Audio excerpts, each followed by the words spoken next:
Hello, everybody. Welcome to the next episode on my talk show. Today, I will be talking to Merlyn, who has about 20 plus years of experience in the IT industry. She started off as a technical trainer with NIIT and today works as a product owner. Let's go ahead and listen to her career journey. Hey, Merlyn. Very good day. How are you doing? Hey, Sharmila. Very well. Thank you. Thank you, Merlyn, for taking time from your busy schedule to give a talk on my channel about your career journey. Thanks so much for taking time. Oh, absolutely. Anything. Thank you so much. So we'll just go ahead and quickly get started, Merlyn. Knowing about we can just get started with a quick introduction about yourself. Sure. I am a true blue Bangalorean. That's how I like to introduce myself, born and brought up here. And of course, since I am from Bangalore, had to leverage on us being the Silicon Valley of India. And I've been in the IT industry now for over 2 decades. Oops, yeah, 2 decades. And I've been through various roles, and I'm hoping to be able to talk about them, laugh about them. And that's me in my professional side. At home, we are 3, my husband and my son. That's it. Okay. Thanks for that lovely introduction. Nice of you to say about the Bangalore part of it. All right. Now, about your career. You started way back in 1999 as a technical trainer for NIIT. And today you're a product owner, right? How has the journey been from being a technical trainer to becoming a product owner that you are today? It's a long way. Well, the journey has been all about seeking fun, adventure, and learning. That's kind of what it's been about. Although you don't realize it at that point in time, you think, at least I was thinking, oh, I'm bored, I need to try something new. But it's more a matter of, I'm curious, I want to know what this is all about. So technical training came about as literally the first job I was offered. So I took it up and I thought it would be a great opportunity to learn. And I didn't know anything about technology, IT, nothing. So technical training was fun. I got to learn a lot. And after that, after staying there for about a year or so, I said, okay, let's try something else. And I had a friend who was in curriculum development, and she said, come on over. I think you'll enjoy doing this. It's more or less related to technical training, except that you are doing it to a global audience, and the training will be something that folks can learn at their own free will and time. Wonderful. So jumped into curriculum development. Curriculum development made me understand that I wanted to know more about the product, and I felt I was slightly removed as a curriculum developer. So, along my way came an opportunity in technical writing. This again, thanks to another friend who said, hey, come on over, check this out. So, with technical training, I got to write about the product. I got an opportunity to do what I do best with communication and understanding technology, bridging the two. So I got to teach, or rather write about how an administrator would use the product, how an administrator would configure the product, how an end user would use the product, and the various combinations in between. After having been a technical writer for about maybe 3 to 4 years, I said, okay, I need to do more. And that's when I stumbled upon the role of a program manager, which was a combination of project management and business analysis. So I got to analyze the product, write out the requirements, and then work with the engineering team to have that delivered to timelines and with quality. And that was the beginning of my journey into product. So title, of course, was program manager. I got to do business analysis. And now, of course, in the agile world, I'm called a product owner. So a product manager by any name is still a product manager. Back to you. Okay, that was a quick summary of such a long journey, but it's very interesting to know how somebody has always given you this opportunity. I remember twice you mentioned there's another friend who introduced you to the curriculum opportunity, another friend of yours who introduced you to technical writing, right? That is really nice to know, and I think it's also about your keenness to try new things, right? That talks about how you are keen to learn more and explore as well. Thanks for that, Merlyn. Sure. Okay, so along the way, right, what are some of the key milestones in your journey that kind of shaped your career? The key milestones, I would say, are the pivot points. The pivot points where I figured out, okay, this is where I want to go. This is where I want to do something different. Mm-hmm. So there were several milestones, but I'll just pick a couple of them that were really key and instrumental. One was deciding to take the plunge into the product function, having absolutely no knowledge of what I was getting into. So jumped in there, learned the ropes, and then I'm the better for it, really enjoying the journey. So that is probably my number one milestone. The second one is doing agile transformation for an entire organization as a stretch goal. I think that was a key milestone because I got to understand what other functions do, what their challenges were, what did a day in the life of a developer look like, a HR person look like, a tester look like. It really helped me to get an insight into the length and breadth of the organization. Mm-hmm. And one happy milestone that I am in right now is the co-lead for the women's ERG. So I have so much fun in addition to work and the ERG, that is basically the employee resource group. Okay. It is such a fun place to be. So here, through fun, we are able to stand shoulder to shoulder and lift other women up and be each other's cheerleaders. So that is another happy milestone that I'm living right now. So there were several, but I think these would stand out. Okay, that's nice of you to again kind of be crisp around the entire journey. And it's nice that you kind of are adding and giving it back, to the women community as well. Thank you. Sure. Yeah. Now, on the same lines, right? Since you're a product owner right now, it's a leadership role, right? How did you kind of move into this, though you explained as to how you got these various opportunities and all of that, right?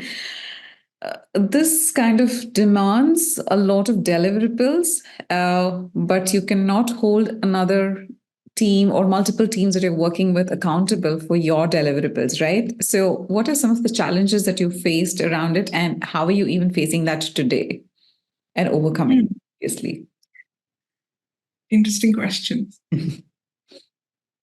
So, like you rightly said, yeah, the roles that have come my way that I've been very grateful for, they have been leadership roles of different flavors. With a larger percentage being a leader by influence, again, like you mentioned, and a smaller percentage as an individual, as a leader in the management cadre.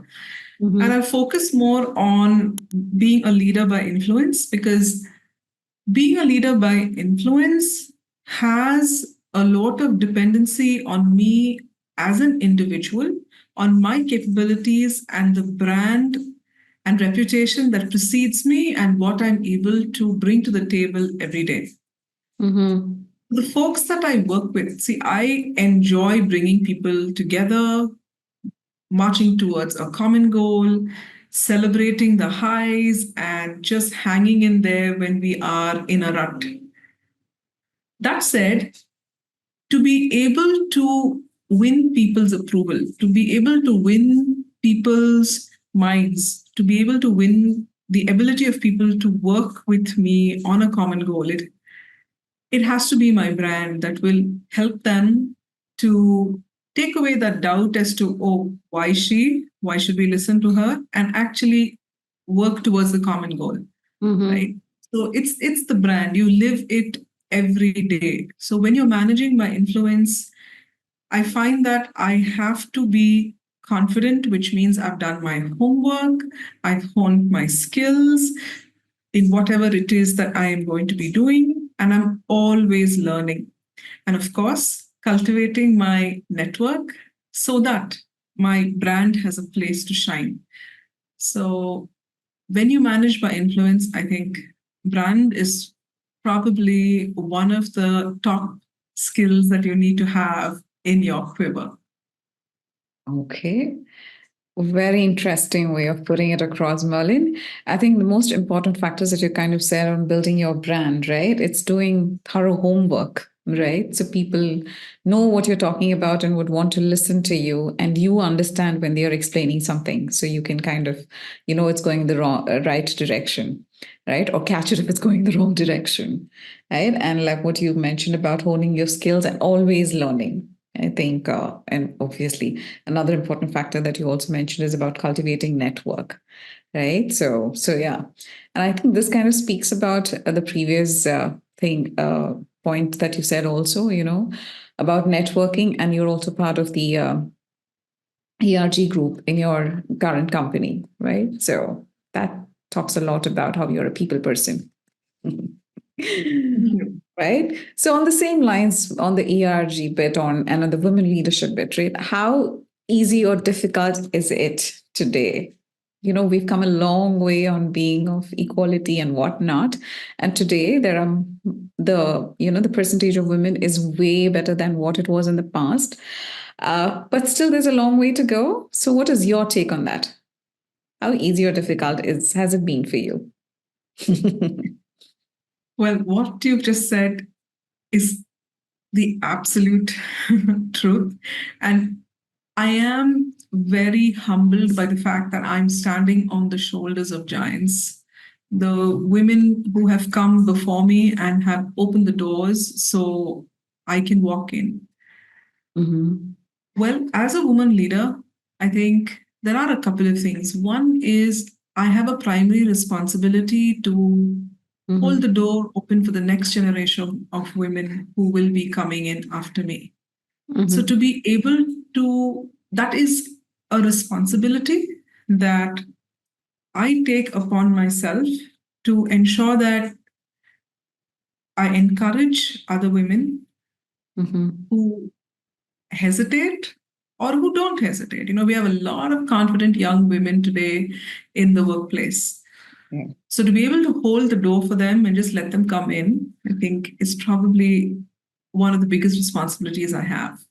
But that said, when I am a woman leader in, let's say, an everyday setting, when I walk into a discussion or meeting, for example, I would be so lucky to find myself in the minority, because very often I find I'm the only one in the room. Well, definitely a privilege to be the only one in the room. But when I am the only one in the room, I have to remind myself, take a moment and believe that you are there because you deserve it. I have to fight off the imposter syndrome. I have to draw the chair and sit at the table and not shrink into a corner. And find my voice, especially when there are so many strong opinions in the room trying to make themselves heard. For me to also say, hey, this is what I have to say without being apologetic, at the same time being compassionate and considerate of the topic and of the people, everybody's diverse views. So speaking up for myself, speaking up for others, and standing up for what I believe in is so very important. So as a woman leader today, we have a lot of privileges and we have a lot of allies at the workplace that make it possible for us to shine. But it is important to hold our own at the same time. Okay, got it, got it. Lovely, Merlyn. I think it was very wonderful of the way you explain how somebody else in the past has held the door for you and paved the way. And this kind of it is your responsibility to do the same for the next generation to come in, right? And I think you emphasized on finding your voice in the room, and along with that, you're also going to be compassionate and considerate, right? I think that kind of speaks about your characteristics. Thanks for that, Merlyn. Now, on the same lines of moving further, right? I'm sure over the years, you've had mentors. How has it kind of influenced in your career growth? What role has mentorship played? I would think mentorship, in when I just take a moment and reflect back, a mentor is someone who teaches you the ropes and gives you those guardrails while you find your footing and learn. And I got this opportunity, when I moved into program management and I had to do business analysis, understand what the customers were, understand the market, and figure out how to bring that into the product. I had no clue. And I learned how to be an effective product person, an effective product owner under the tutelage of a very senior program manager or product manager himself. So he taught me how to do things, right? The how was so important. So initially, I would just do minutes of meeting, but I learned the hows. And in 6 months' time, I was able to learn the job. So I think the first role that I appreciated of this mentor is the ability to teach, the ability to learn, and the ability to exemplify skills that he wants me to showcase in my role. I think that would be the number one thing. Another kind of mentor who I truly appreciate is someone who believes in you. So when I did the agile transformation for the entire organization, there was another mentor, a lady who was doing the agile transformation for the global company. She believed in me enough to let go of the reins and let me take the stage and do that transformation while she stood behind and watched, right? And she stepped away knowing that I had it, and always available for me to ask questions, always available to debate a point, and always ready to push me that extra edge whenever I was like unsure of myself. And I I cannot not mention the role of a mentor in opening doors for you. And I had one such manager when I was in technical writing.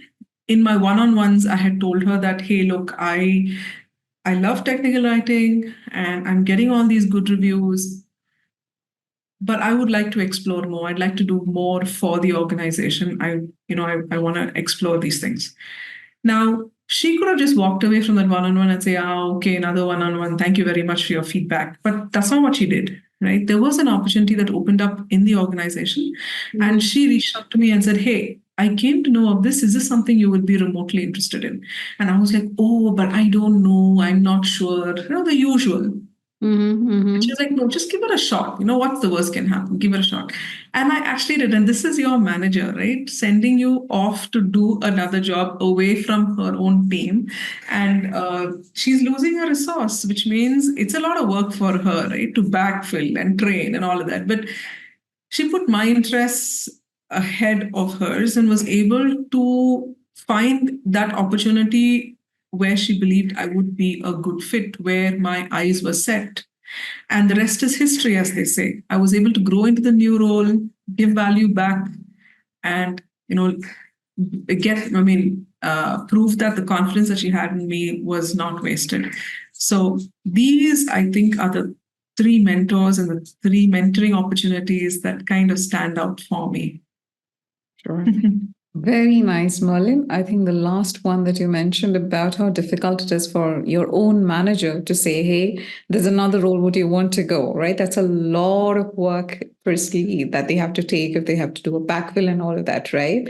Yeah. And I think you really proved it that it was worth you kind of having that conversation with her and, she's telling you that there's another opportunity. Yeah. I think that actually talks about how a simple conversation could kind of pave your career to a great length. Right?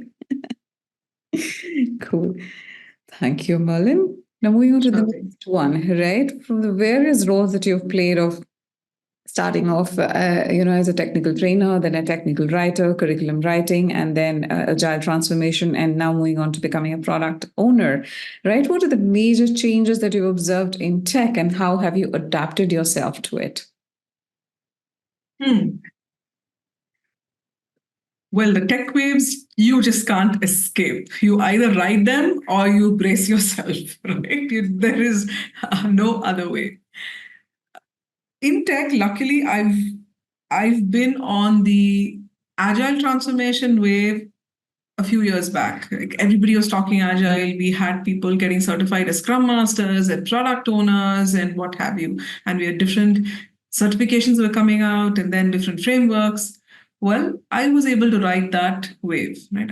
And when I started out again from a place of I don't know what they are talking about, to be able to be curious and learn enough to drive an agile transformation across the organization, I think that speaks volumes to what a technology can do for you if you are open to it, open to the doors that it takes you through. So that would have been the significant tech wave that I rode in recent times. And right now, I am standing and watching the artificial intelligence wave as it literally crashes upon us. So right now, it's more about being aware of what artificial intelligence is and how I can leverage it to be a better product owner. So, as a product owner, in your day to day work, you could sift through lots of unrelated data, try to make sense out of it, and then figure out what will add value to your product and then write it in a manner that the teams can understand and then of course communicate that value out to the end users. Now all of this can be done faster with artificial intelligence, which literally means that I get to free myself of some amount of time. At least that's the belief, that I can get some time for myself to be able to learn, to be able to do other things, or maybe just kick back and have a cup of coffee. But anyway, regardless, I think that is the wave that is beckoning me right now, the artificial intelligence one. And I think it's going to be a fun ride. Okay, so you kind of keep embracing yourself with whatever keeps happening in the technology world and try to adapt to it to move forward. That would be okay. Interesting. Good one. Okay, moving on, right? So, what advice would you give to those aspiring to the leadership role, especially women in tech? Whoa, I like this question. So thank you for asking it, Sharmila. For aspirants, this is what I have to say, and this is what I believe, and I'm hoping that some of this resonates with you as well. So the first one would be authentic and bring your true self to work every day. The second would be raise your hand. Even if you're nervous, you feel unsure, it's okay. Raise your hand. The third one would be talk to yourself kindly. I think we're really hard on ourselves. We're probably hardest on ourselves than we are on anybody else. So I would say talk to yourself like as if you were talking to a dear friend. So that whole self-compassion is what I would say next. And last but not the least, keep learning. This is all about learning. When you learn, you grow. And when you grow, you have newer horizons to explore. So keep learning. That's it. Okay, that was very crisp and continuous. Thank you. Okay. Uh, the last one on this bit. What are your future career goals and how do you plan to achieve them? Oh well. Uh, See, accepting myself at every stage of my life is not a given. Okay, I'm not every time I'm like, I could have done this better. But anyway, I find myself looking back nostalgically, and then sometimes I look at the future a little anxiously. But still, I do believe that the future is going to be fun and dotted with joy as well as challenges. Right? I've learned to keep my mind open, so I am looking at exploring leadership opportunities, being able to simplify the product that I am with to ensure that it's a joyride for the customers as well. And I'm hoping that this future will be something that leverages the latest and the greatest, whether it's technology, whether it's skills, soft skills, even people, all of it, bring it all together. That's it. Okay, that's very nicely said. You did not kind of specify something, but it's an overall picture. Well, yeah, you see my career path, right? I It's know. it's not like a definite set path. In 5 years, I'm going to do this. No, I believe you need to keep yourself open to opportunities, grab them to see how you can add value and how that opportunity can add value back to you. So Yeah, that's I what think I'm you're a looking great example of that, right? Thanks so much. at. That was a lovely conversation. So we have one more round here. This was at length about your entire career. To know a little more about yourself, we'll do something called as a rapid fire round. So we learn more about yourself. Okay. Oh, okay. Okay, Merlyn, let's go ahead and get started with the rapid fire round. All right. Sure. The first question is, what's your favorite aspect of your job? Hmm. I think my favorite aspect is when I am in flow, when I kind of figure out this is what I want to bring into the product, and that is what will give me the business outcome that I've been trying to figure out how to get around. So when I get into that mode, I just love it. All right. How do you stay motivated during challenging times? Oh God. What I do is try to get away from the situation physically if I can. If I can't do that, or even when I do, to do a deep breathing, exhalation, inhalation, and check in with myself and see how I'm feeling. And then start talking in very purposeful and completely aware manner. That's what I try and do. Okay, that's interesting. One word to describe your leadership style. Well, I think I'm democratic. All right. What's the best career advice you have ever received? This was from one of my mentors. Mm-hmm. She said, not every feedback that you receive, you need to change and change and change yourself till you don't recognize yourself anymore. So when you receive some feedback that you need to change, use your gift of discernment. I think that was one of the best career advices I've received. Well said. What is the last book you've read? The Courage to be Disliked, it's such a liberating book. Very different. Again, an interesting one. What is your go to productivity hack? My go to productivity hack, I think, is my to do list. So I have a to do list that I make every day, and I do not compromise on three of them. I'm like, I must do these three things every day. Of course, once the three gets done and the three becomes four and the four becomes six, or some days I'm stuck at one, but still, my to do list, I have to get these three things done today. All right. That shows how you kind of plan so well in advance. Very nice. Try. How do you handle work related stress, if you get stressed at all?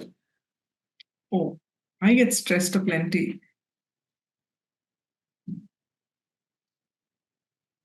I remind myself that this is work and this too will pass. I cannot dismiss it at work as work because I spend a lot of my waking hours there. So it's important to me for it to be a stress-free or at least stress-managed environment. So I try and bring some fun in, try to change the mood, try to see if I can do something else to kind of break the monotony. And if I'm having challenges with, people, process, or tools, take some time out, take a pause, and figure out how best I can move forward. Good one. What's your favorite way to unwind after a long day at work? Oh, sleep. That quick nap.